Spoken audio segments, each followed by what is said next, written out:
Oke guys, inilah fakta Kesultanan Mataram, asal-usul Kesultanan Yogyakarta yang sekarang. Pada video kali ini, tim Gudang Fakta akan membahas fakta-fakta menarik tentang Kesultanan Mataram.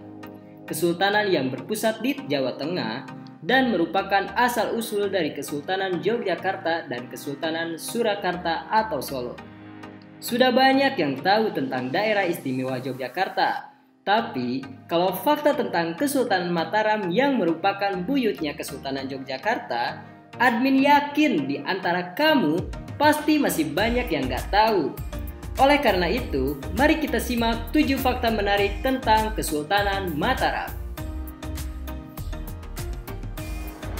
Sebelum kita lanjut videonya, alangkah baiknya jika kita bangun bersama channel ini dengan cara like, komen, dan subscribe agar channel ini semakin berkembang dan kamu juga semakin banyak tahu tentang fakta-fakta menarik yang ada di Indonesia.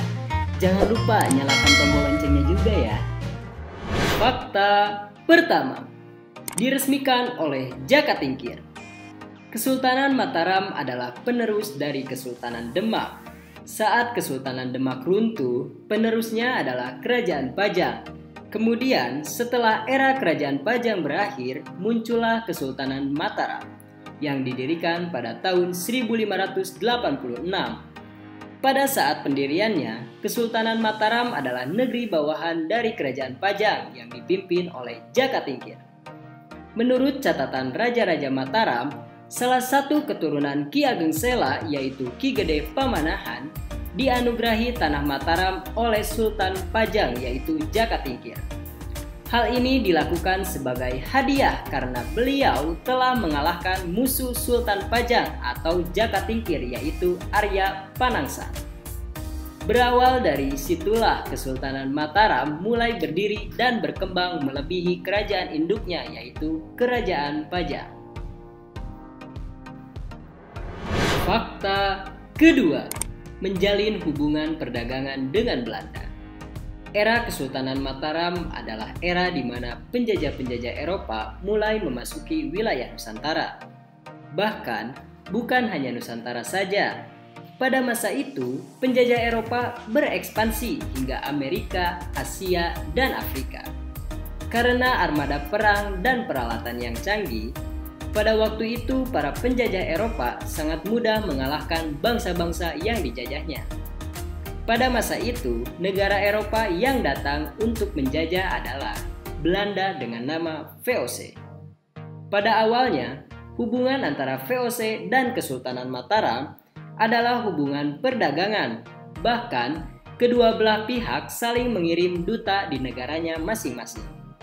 Belanda juga menganggap Kesultanan Mataram adalah sebuah wilayah yang merdeka. Namun, karena kelicikan dan kecerdikan penjajah, lambat laun hubungan perdagangan itu berubah menjadi penjajahan. Hal itu diawali saat meninggalnya Anyakra Kusuma atau Sultan Mataram ketiga. Pada masa Anyakra Kusuma, Belanda bahkan dilarang melakukan perdagangan di wilayah Pintura. Tapi faktanya, Belanda berhasil menguasai wilayah Indonesia dan memonopoli perdagangan di bumi Nusantara ini. Fakta ketiga, mempunyai gelar Islami bagi para rajanya.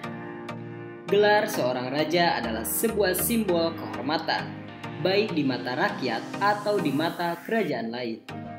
Uniknya, di Kesultanan Mataram, rajanya mempunyai 2 gelar, yaitu gelar raja atau sultan seperti layaknya kerajaan di Indonesia lain, dan gelar Islami sebagai simbol kepemimpinan pemerintahan Islam. Gelar ini diberikan oleh Syarif langsung dari kota suci Mekah. Untuk Raja-Raja Mataram, gelar Islami yang mereka dapatkan pada umumnya diawali dengan Sultan Agung atau Sunan, dan diakhiri dengan wilayah asal-usulnya yaitu Al-Jawi.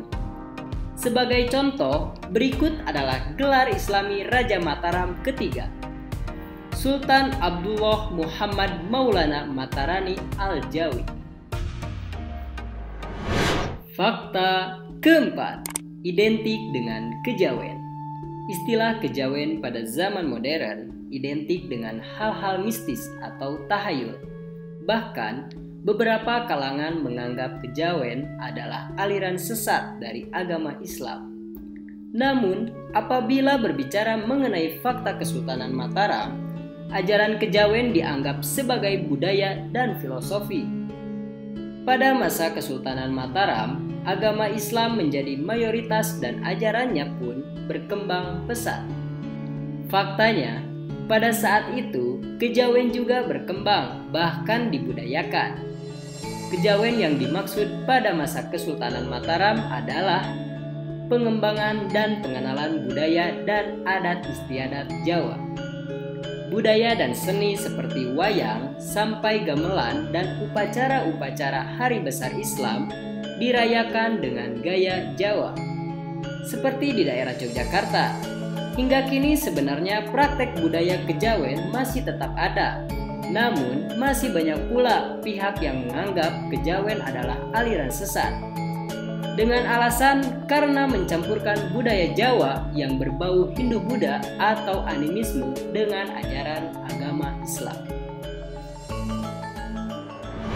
Fakta kelima, tonggak kemajuan budaya Jawa.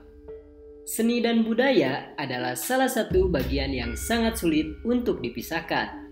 Dengan majunya industri seni, maka akan mempengaruhi kemajuan budaya suatu kerajaan atau negara. Bagi kita orang Indonesia, khususnya orang Jawa, pada masa Kesultanan Mataram di Jawa, seni dan budaya Jawa pernah mengalami masa kemajuan atau era emasnya. Pada masa itu, budaya dan seni Jawa berkembang dan mengalami masa kemajuannya. Seperti seni wayang kulit. Karena perkembangannya, daerah Jawa Barat pun mengadopsinya dan mengembangkan wayang kulit menjadi wayang golek. Bukan hanya itu saja, alat musik seperti gamelan juga tersebar di wilayah-wilayah Kesultanan Mataram hingga Bali. Fakta ini diperkuat dengan adanya jenis-jenis gamelan yang ada sekarang, di mana setiap wilayah mempunyai ciri khasnya masing-masing.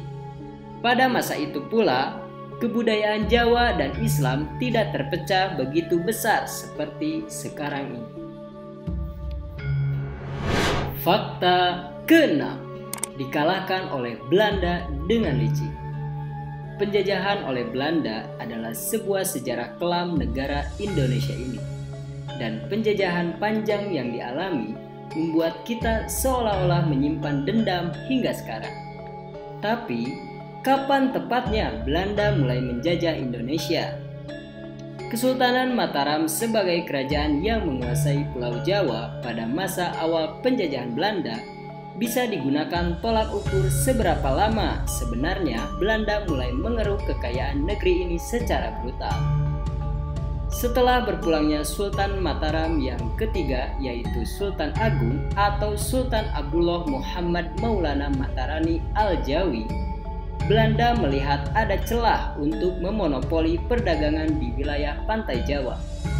Pada saat itu, VOC sedikit demi sedikit mulai mencampuri urusan Kesultanan Mataram, hingga akhirnya kubu Kesultanan Mataram terbelah menjadi dua kubu. Kubu yang pro dengan VOC yaitu Paku Buana dan kubu kontra VOC yaitu Raden Said. Paku Buana yang kala itu memimpin Kesultanan Mataram memilih bekerja sama dengan Belanda, dan Raden Said atau Pangeran Sambernyowo memilih untuk melawan Belanda. Karena seringnya pemberontakan hingga Belanda kalah oleh pemberontakan Raden Said yang dibantu Mangkubumi, akhirnya pihak Belanda meminta perlindungan kepada pihak Pakubuwono. Setelah itu, dibagilah Kesultanan Mataram menjadi dua bagian. Bagian barat atau Yogyakarta dipimpin oleh Mangkubumi dan dinyatakan sebagai kesultanan yang merdeka. Sedangkan bagian timur atau Solo yang dipimpin Pakubuwono sebagai kesultanan yang di bawah kendali VOC. Fakta terbelahnya Kesultanan Mataram adalah sebuah takdir, dan takdir yang sangat menguntungkan bagi penjajah Belanda atau VOC adalah dengan cerdas dan cerdiknya Mereka mengalahkan kesultanan Islam terbesar terakhir di tanah Jawa itu dari dalam, tanpa menumpahkan banyak darah di kubu Belanda. Fakta ketujuh, dijadikan kerajaan yang dikontrol ketat oleh Belanda. Sudah menjadi wajar seorang pegawai tunduk dengan perintah bosnya. Begitu pula yang terjadi dengan Kesultanan Mataram.